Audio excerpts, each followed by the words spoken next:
Well, over the years, you develop a lot of filters, so you don't waste a lot of time on things. I always worry about sounding rude when people call me about a business because usually in a minute or two I can tell whether it's going to make it through all the filters as to something I'm interested in. And I don't like to tell them that because they feel that if I just listen to them for an hour that I'll understand why they like it so well or something of the sort. So there are various shortcuts and there are people that are carrying around absolutely as much information in their head as I am, but I happen to have it pretty well concentrated in a few areas, and I do know what I call my circle of competence. So I stay within that circle, and I don't worry about things that are outside that circle that other people may be able to capitalize or evaluate.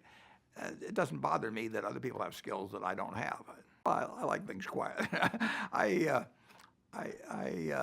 I shut the door actually at the office because I don't want to hear anybody talking outside, and I like to read a lot. I can't read as fast as I used to read, but I still probably spend 5 or 6 hours a day reading or thinking while I read. It's the kind of life I like. Somebody else with a different personality might like something much different, but I do know what I like, and I've managed to create an environment where I maximize it. And I have seen all kinds of very, very smart people self-destruct one way or another in business or particularly in the stock market. And they stray outside of their circle of competence just because they know they're very, very smart, but that doesn't mean they know everything. And defining what your game is, where you're going to have an edge, is enormously important. And I think both my partner Charlie and I have gotten reasonably good at that over the years. Well, my circle of competence, which has grown to some degree, but the circle of competence is the area in which certain kinds of industries, for example, I can understand the future economics of. Other kinds of industries I can't. And I have to know where the perimeter of that circle is. Now, over the years, I may be able to enlarge the circle somewhat, but the circle never gets to be all-encompassing.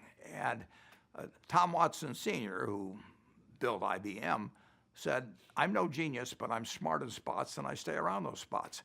Well, he was talking about a circle of competence. And I see my partner Charlie says, it's wonderful to have an IQ of 180 as long as you don't think it's 200.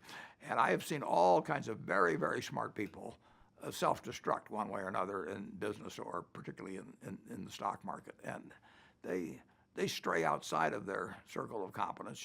Focus is just bearing down on something that in my case, and I think probably the case of most people that are reasonably good at what they do, that they enjoy. You wouldn't be able to do it if it was work. So it's a natural. It is not. I say to myself, I'm going to focus on this or do anything of the sort. It's just a natural behavior, and it's been that way ever since I was a kid. But kids focus. The best kid at baseball in 8th grade is taking a lot of swings out there, or I think Bill Bradley told me I used to shoot baskets 5 or 6 hours a day because he figured some other guy was doing it 4 hours a day. But he enjoyed it too, and it's the same way with me.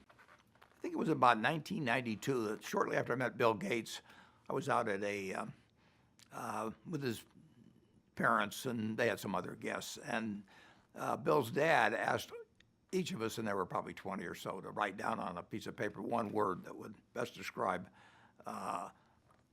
what had helped us the most. And Bill and I, without any collaboration at all, each wrote the word focus.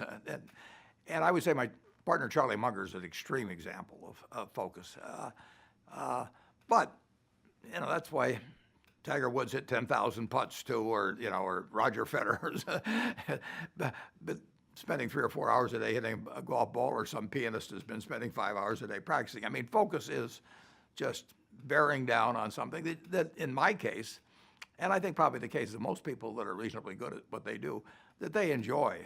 You wouldn't be able to do it if it was work.